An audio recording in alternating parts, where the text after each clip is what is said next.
It just smelled like death, like smoke and death. Eyewitnesses and survivors tell their harrowing stories, and dramatic animations put you right there with the troubled aircraft. That big sky just got a lot smaller.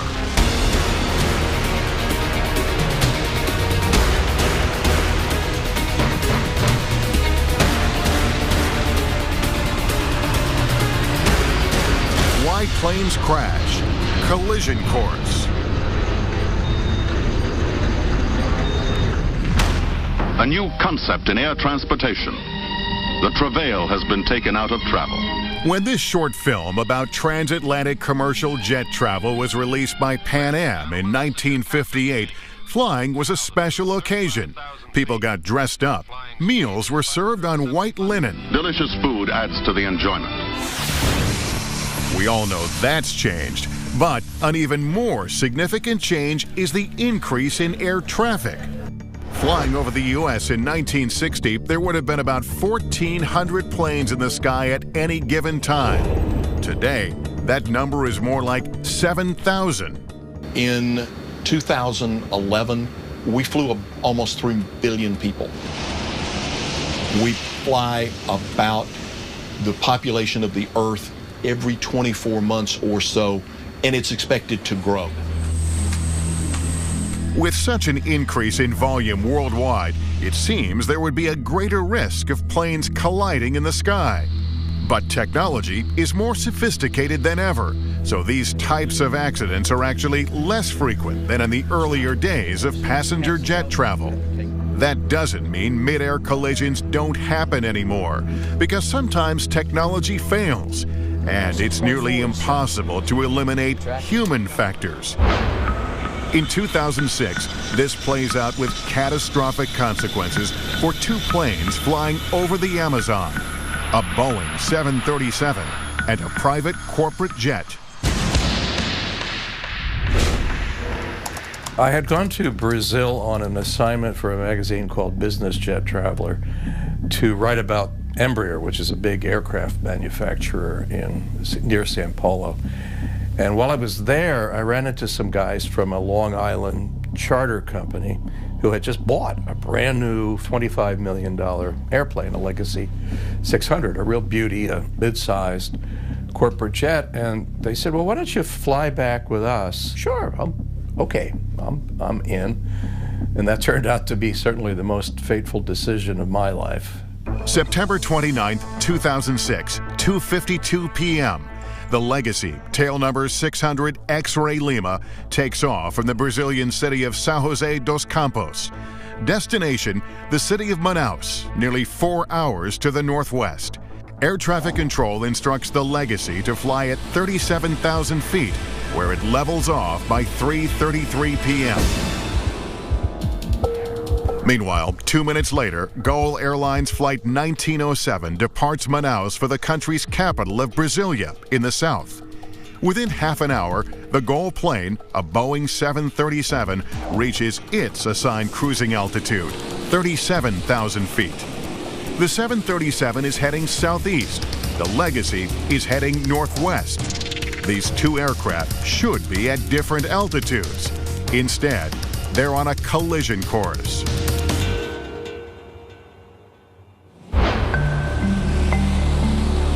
It was a beautiful day, some puffy white clouds in the sky, but nothing obscuring our view. And we took off for what was to be a routine flight.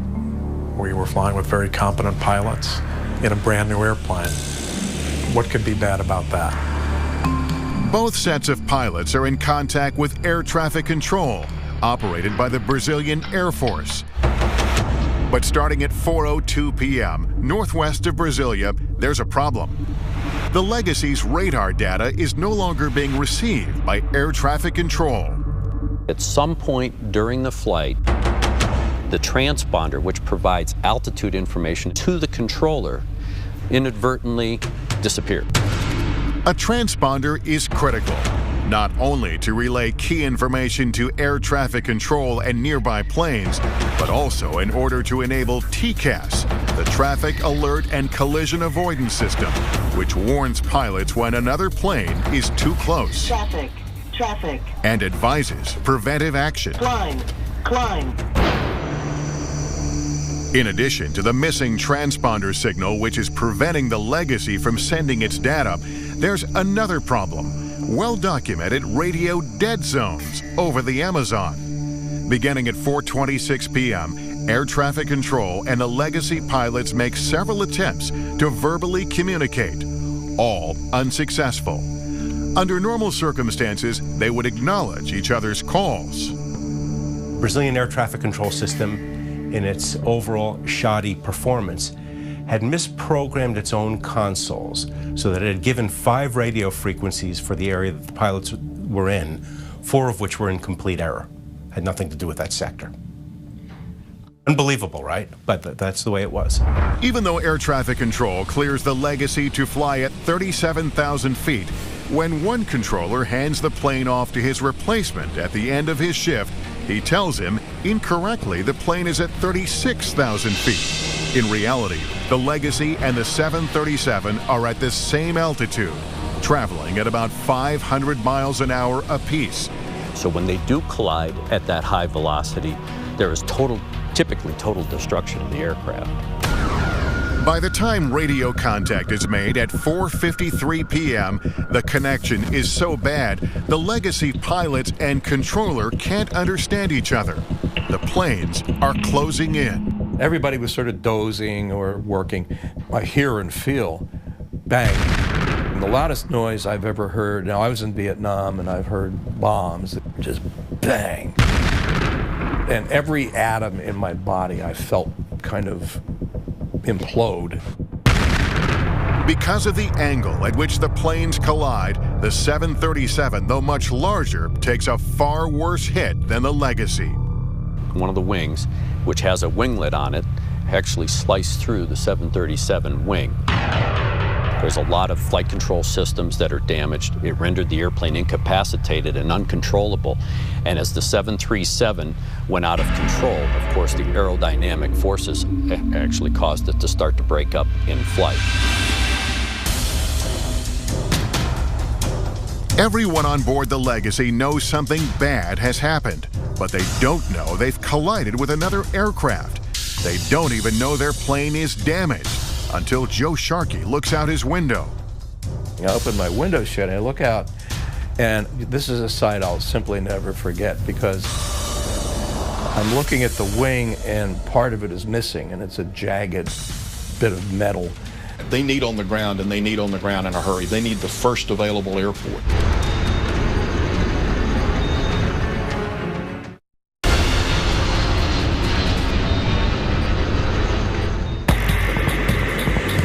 September 29, 2006, 7 miles above the Brazilian Amazon, a 737 collides with an Embraer Legacy. It's a devastating accident. The 737 is rendered uncontrollable and plummets toward the ground. But the Legacy is still in flight, its left winglet gone and horizontal stabilizer damaged. As the pilots struggle to fly the plane, no one on board knows there's been a mid-air collision. What they do know is they're in trouble. To think that you may not see your family, or that they're going to read about you and see about your death and on TV and on the newspaper, it was a horrible thought. I wrote a note to my wife and figured, well, maybe they'll find the note. I said, I love you. Our time together has been golden. And, I'm sorry I'm going to die, but, I said it in a way that was nice. Like most plane crashes, a series of events, not just one, led to the collision over Brazil. 2 planes fly straight toward each other after air traffic control put them at the same altitude. Radio black holes over the Amazon limit communication between controllers and the Legacy pilots. And for nearly 1 hour before the collision, the Legacy's transponder doesn't transmit. So 2 controllers working back-to-back shifts don't receive its signals. A competent controller would spot that within 2 or 3 sweeps. There's a sweep every 10 seconds, within 20 or 30 seconds. This plane disappeared in that sense for 50 minutes, not 20 or 30 seconds. Within 3 minutes of the impact, the transponder is reactivated. But the Legacy is now compromised. It needs to land soon. The longest 35 minutes I've ever spent in my life, you know, wondering, were we going to make it down safely, wondering with every turn, would they lose control of the airplane? The closest runway is a military base, literally an airstrip in the middle of the jungle. As the pilots desperately try to get the plane there, it's a white-knuckle moment for everyone on board. We were within 5 minutes of not flying anymore. It was clear, the trees were coming closer and closer, and I thought, well, here we go.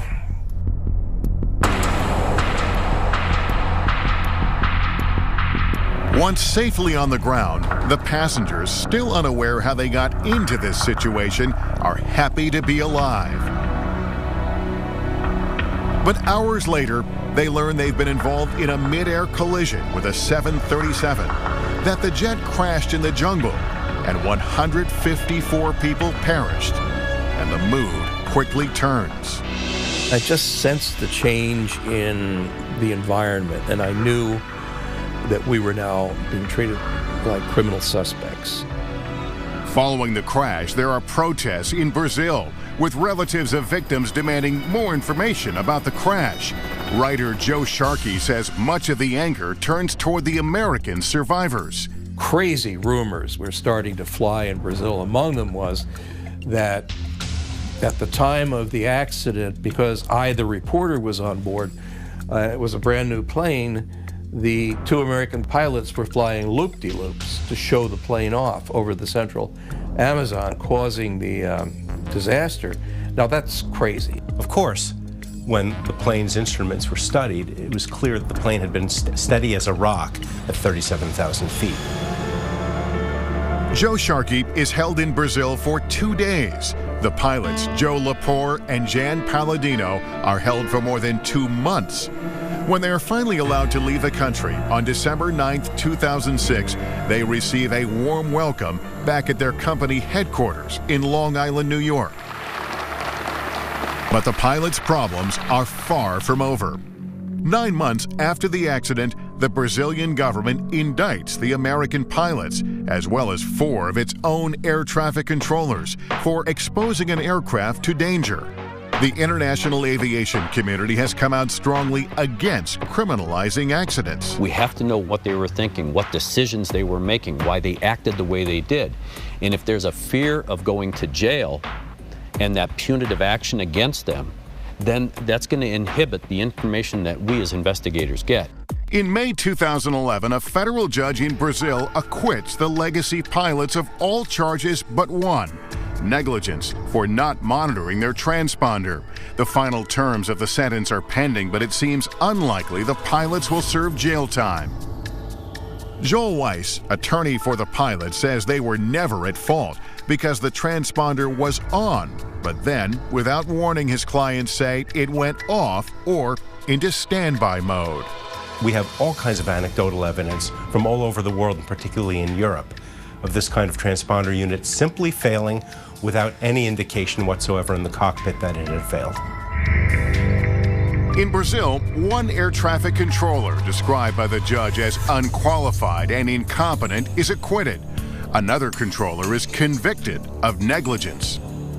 In its final report, SNIPA, Brazil's NTSB equivalent, acknowledges the failures of the Brazilian controllers as well as the Legacy pilots, stating that both parties should have become aware of the loss of radio communication far sooner than they did. In an email, SNIPA's press office states their accident investigation does not establish responsibility or guilt, but identifies the contributing factors with the primary objective being prevention. When we come back, more mid-air collisions over 2 of America's biggest cities. I jumped up and I ran, and I never looked back.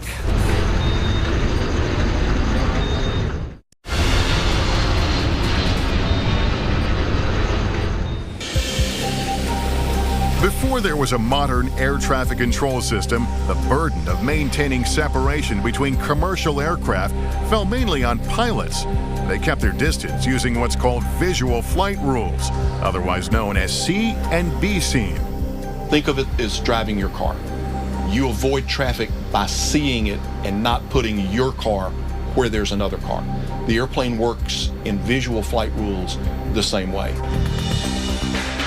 C and B scene is a catastrophic failure in two deadly collisions between the same two airlines, TWA and United.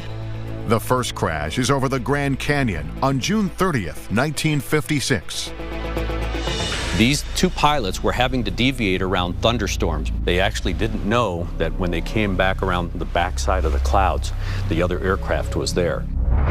The United DC-7 and TWA Lockheed Constellation, or Super Connie, collide at 21,000 feet. At the time, it's the deadliest accident in aviation history. The tragic aftermath of Saturday's TWA United Airlines crash, which claimed 128 lives. It was a watershed event. It was one of those accidents that we as a society said we're not going to have that anymore. The collision prompts the Federal Aviation Act of 1958, which creates the FAA, whose mission is to provide the safest, most efficient aerospace system in the world. Unfortunately, change doesn't happen quickly enough. It's a dreary December morning in 1960 when TWA and United have another catastrophic incident, this time over New York City. 10:25 a.m. Air traffic control alters the route of United Flight 826, a DC-8 shaving 11 miles off its path to New York's LaGuardia Airport. 10:30 a.m. United is at 14,000 feet and cleared to descend to 5. At the same moment, TWA Flight 266, a Super Connie like the one that crashed over the Grand Canyon, is heading to Idlewild Airport, known now as JFK. It's coming through 8,000 feet. United is told to head to a specific navigational fix or intersection, where it's to enter a holding pattern and await further instructions. But there are problems. The plane has two navigational instruments used at the time to determine position. One of them isn't working. And the plane is also traveling more than 500 miles per hour, a speed later determined to be excessive. And the DC-8 flies past its clearance. I would equate it to driving down a street. If you know where you are and you know the second left turn is the turn you need to make, that's great. But if you didn't see the first road to the left, you would drive beyond it because you didn't recognize the first cue. At 10:33 a.m., LaGuardia Tower advises TWA of traffic off to its right. No one realizes it, but the United DC-8 is heading straight for them. Then, 7 seconds later, as both planes approach 5,000, there's a brutal collision. One of the DC-8's engines tears through the fuselage of the Super Connie.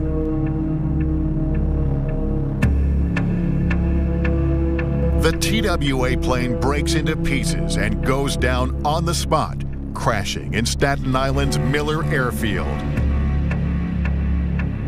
But the United jet manages to stay aloft for 8.5 more miles until it's over Park Slope, Brooklyn, where Tom Regan, then 20 years old, is standing on the street. I crossed the street at 7th Avenue and Sterling Place, just stepping on the corner, when I heard a loud whine. And when I turned around, the wing of the plane, United Airlines, was catching into the roof of the building that I had just left. And there was a tremendous explosion. Immediately, I dropped to the ground, and then moments after that, there was a second explosion. Bang! Just everything exploded. And now the whole place was on fire. I stayed on the ground for what I thought seemed to be a long time, but I believe it was only several seconds. And I jumped up and I ran and I never looked back.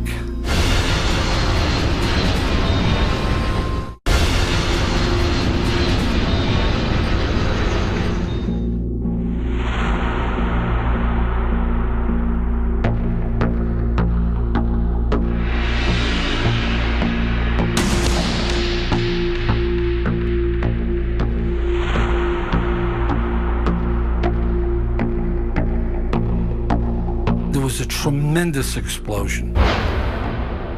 Immediately I dropped to the ground, and then moments after that there was a second explosion.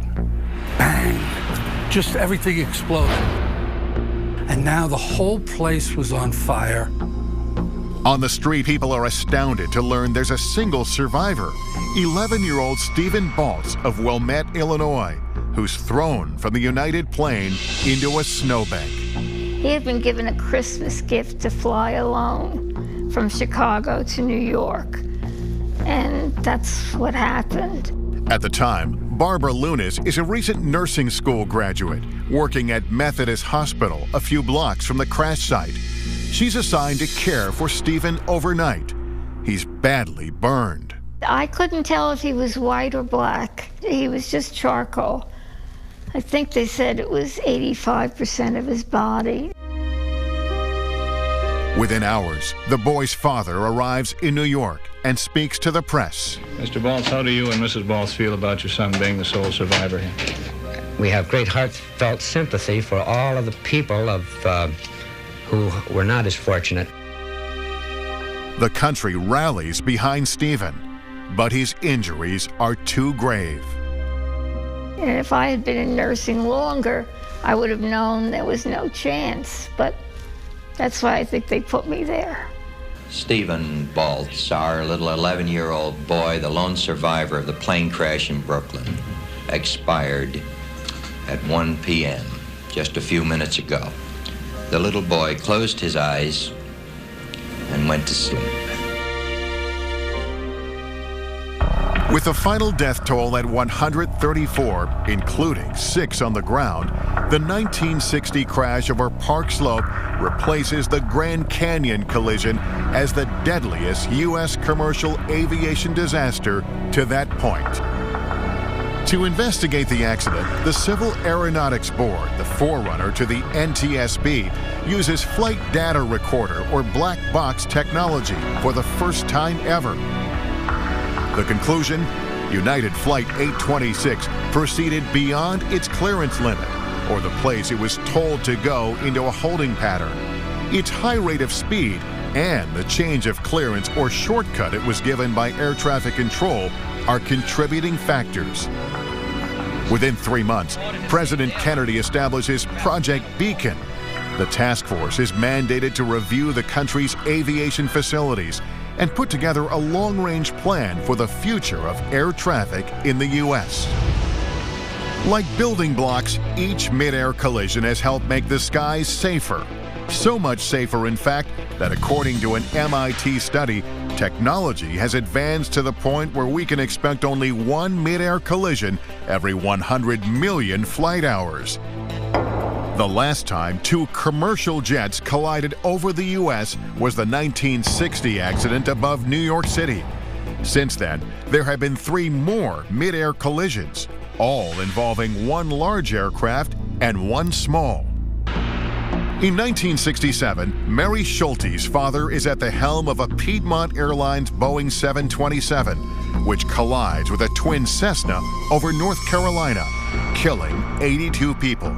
2 pilots show up at the front door, ring the doorbell, and inform my mother that my father's plane had crashed. And I told him that couldn't be true because he was the best pilot. The outgrowth of it was a very strong commitment by Piedmont Airlines to be involved into the traffic collision avoidance system. And some years later, they were one of the first, if not the first, airline to fly with an active TCAS system on board. 6 years later, Betty Barrett is aboard a charter jet when it collides with a DC-9 over France. All 68 on the DC-9 perish. Everyone on Betty's plane survives. My father was sitting in the aisle seat, and I was sitting on the right-hand side. And I turned around, and he's very British and very stoic. And I said, "Daddy, do you think we're going to make it?" He said, "I rather doubt it, darling," and pointed to the other wing. Somebody sent me this picture of when we landed of the plane, and as you can see, the tires are all blown out, and this is the broken wing here. You can see all this. And I was told afterwards, if we had lost 1 more meter of our wing, in other words, it ends here, then we would have blown up as well. I keep this always in my room to remind me that if you survive this, you can survive anything. Then, in 1978 and 1986, there are 2 more mid-air collisions in the U.S. Building on the accidents that preceded them, they force major change in the aviation industry. There are eerie similarities. Both occur in broad daylight on picture-perfect days in Southern California. The first, on September 25, 1978, is caught on camera.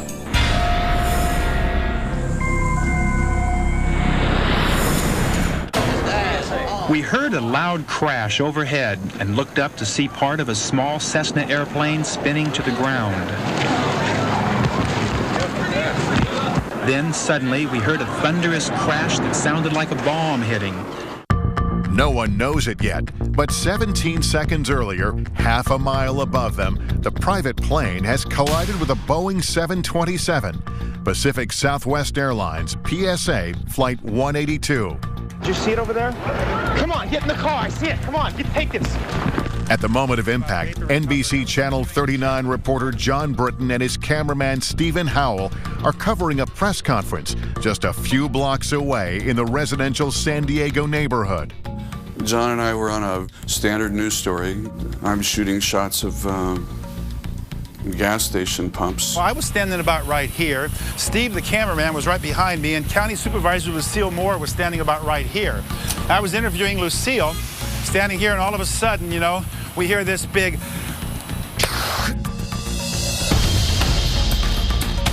Something started falling out of the sky. People started just going, oh my gosh, oh my gosh. And I just clicked the camera on right away and just moved out to the left side.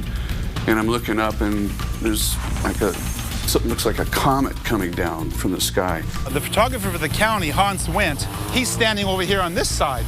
So when the collision happened, and Hans looks up this way, and Hans got off 2 shots of the PSA Air 182 before it crashed.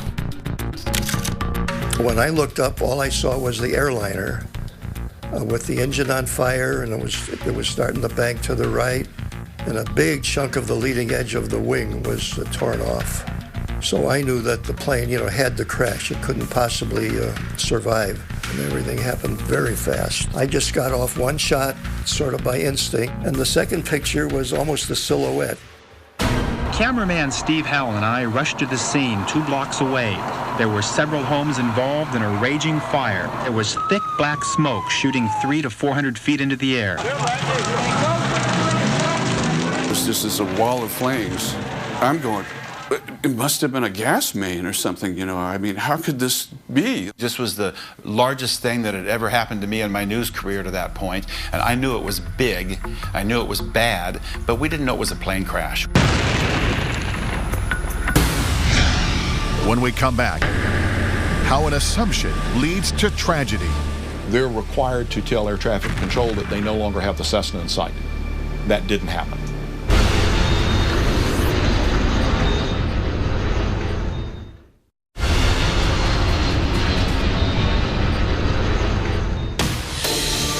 San Diego, September 25th, 1978. An NBC News crew captures a small plane spiraling to the ground after it has collided half a mile up with a much larger 727. Behind us, we heard a tremendous explosion. We knew at that point it was a lot more than just a single plane. And of course, we found out later it was an airliner. Both pilots in the Cessna are killed, along with all 135 aboard the jet and 7 people in the residential neighborhood below. Police set up a makeshift morgue at a nearby high school, and immediately the questions begin. Who's at fault? what caused this tragic accident. How could it have been avoided? To understand what happened, it's critical to know what transpired between air traffic control and the PSA crew in the 2 minutes leading up to the collision. As the Boeing 727 was approaching San Diego, they were told about a small general aviation airplane. It's a Cessna. Do you see him? And the PSA flight crew said, yes, we see him. At that point, the PSA crew became responsible for maintaining separation. The crew initially saw the airplane, but then at some point lost sight of it. They talked about it amongst the 3 pilots that were in the airplane.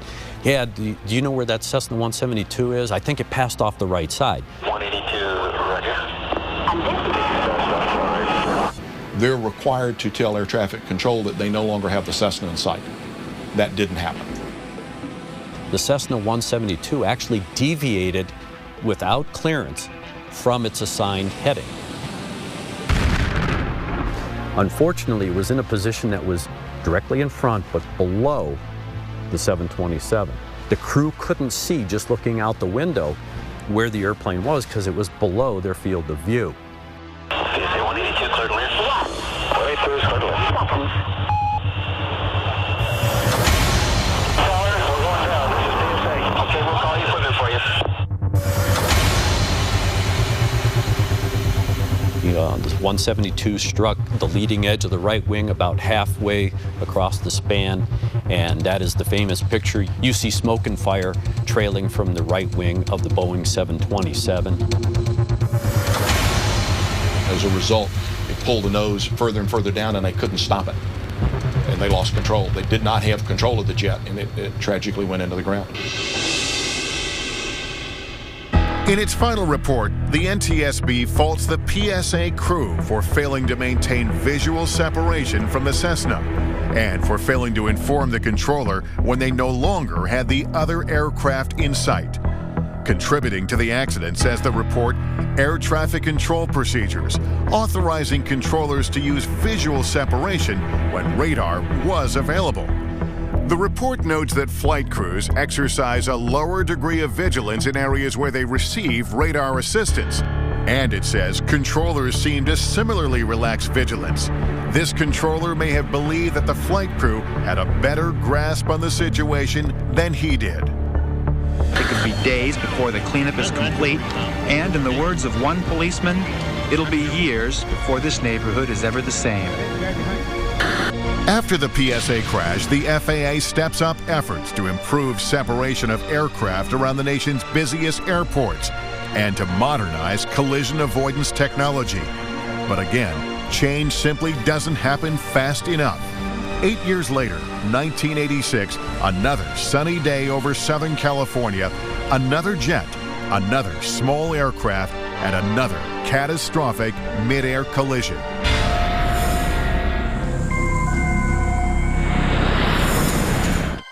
It was a Sunday. It was in August.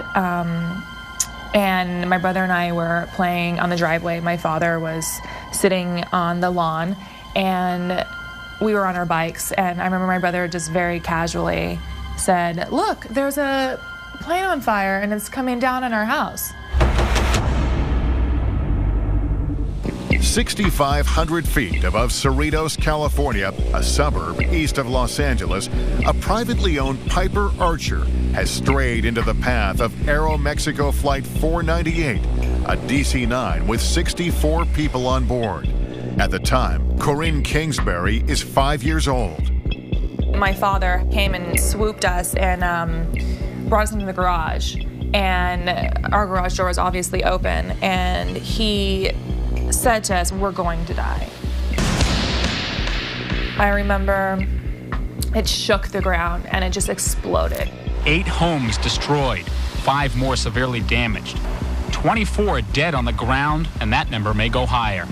I also remember seeing body parts and seats and people still in seats. It just smelled like death, like smoke and death. Corinne's house is spared, but many other homes in the neighborhood are not.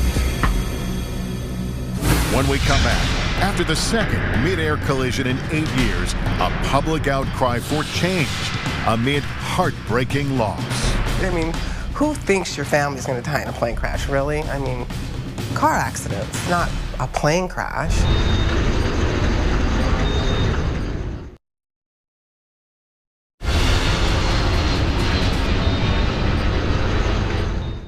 Good morning. The news from Cerritos, California keeps getting worse. There are officials searching through the ruins of Sunday's mid-air crash have found 15 more people dead on the ground. Labor Day weekend, 1986, more than a mile above Cerritos, a suburb of Los Angeles, a Piper Archer smashes into Aeromexico Flight 498, a DC-9. The top of the Piper is sheared off, instantly killing all 3 passengers aboard, a middle-aged couple and their adult daughter. In the crash over San Diego 8 years earlier, the larger plane, PSA Flight 182, loses sight of a much smaller Cessna and slams into it from behind.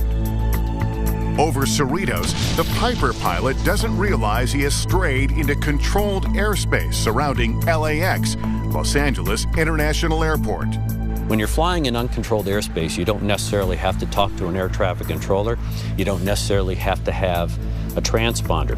But if you're going to operate anywhere in controlled airspace, you have to have permission to operate in that airspace. You can't just fly into it without permission. The DC-9 crew believed correctly that they were in protected airspace. They were. But unbeknownst to them, the Piper had strayed into their airspace.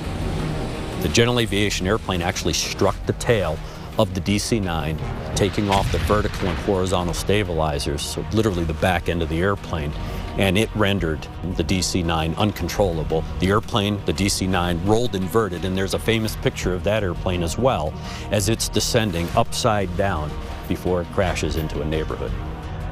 Counting passengers and those on the ground, the total number of people killed in the Cerritos crash now stands at 85, and that toll could go even higher as the search for victims continues today, Tuesday, September the 2nd, 1986. In some ways, the mid-air collisions in Cerritos and San Diego are so similar, there's a public outcry about how little has been done in the intervening years. After the first one, the recommendations they made were never implemented. So now, this is the second time this has happened, so that's why we try to make a difference. But it's hard to fight government agencies, you know. Denise Guzman's family is particularly hard hit by the Cerritos tragedy. Her father-in-law, uncle, 2 nephews, and a family friend are on Flight 498, returning from a fishing trip in Mexico. Her husband is supposed to be with them, but misses the trip to attend a funeral. When the plane crashes, part of the family is already waiting at the airport to pick them up. Instead, they head to the crash site. I mean, it was an inferno, and you knew there was nobody going to survive that. I think my husband might have had a little hope, you know, are there any survivors, you know, but I knew immediately that this was not going to have a good ending. In the neighborhood struck by disaster, the search for the missing goes on. Who thinks your family's going to die in a plane crash, really? I mean, car accidents, not a plane crash. It's just like unheard of. How could that happen? And in our own neighborhood. That's what's really ironic, our own neighborhood. Probable cause, as stated in the final NTSB report, limitations of the air traffic control system to provide collision protection, and the inadvertent and unauthorized entry of the private plane into the Los Angeles terminal control area. With the knowledge gained from each mid-air collision, change has been on the horizon for decades. But the Aeromexico crash over Cerritos brings it all home.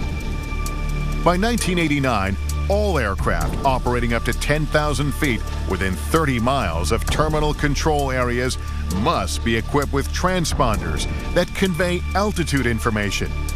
By 1993, all commercial carrier aircraft with 10 seats or more operating within U.S. airspace are equipped with traffic alert and collision avoidance systems, TCAS. The culmination beginning back with Piedmont Flight 22 going through the PSA accident and then finally through the Cerritos accident, were all building blocks to promote this technology, which evolved into the modern system of TCAS, which is a great predictive tool. The FAA really had to take the bull by the horn, if you will, and do something to try and prevent these accidents from occurring. We increased or enhanced radar coverage. We enhanced air traffic control communication with flight crews. They changed the airspace. They actually created a system of controlled airspace, trying to avoid or at least mitigate the risk that you were going to have these transient pilots just flying through these high-density areas in close proximity to major airports. All the lessons learned have made flying so safe and mid-air collisions so rare. According to an MIT study, you'd have to fly continuously for 11,000 years in order to experience one. Unfortunately, many people had to lose their lives to arrive at what is surely the safest moment yet in aviation history.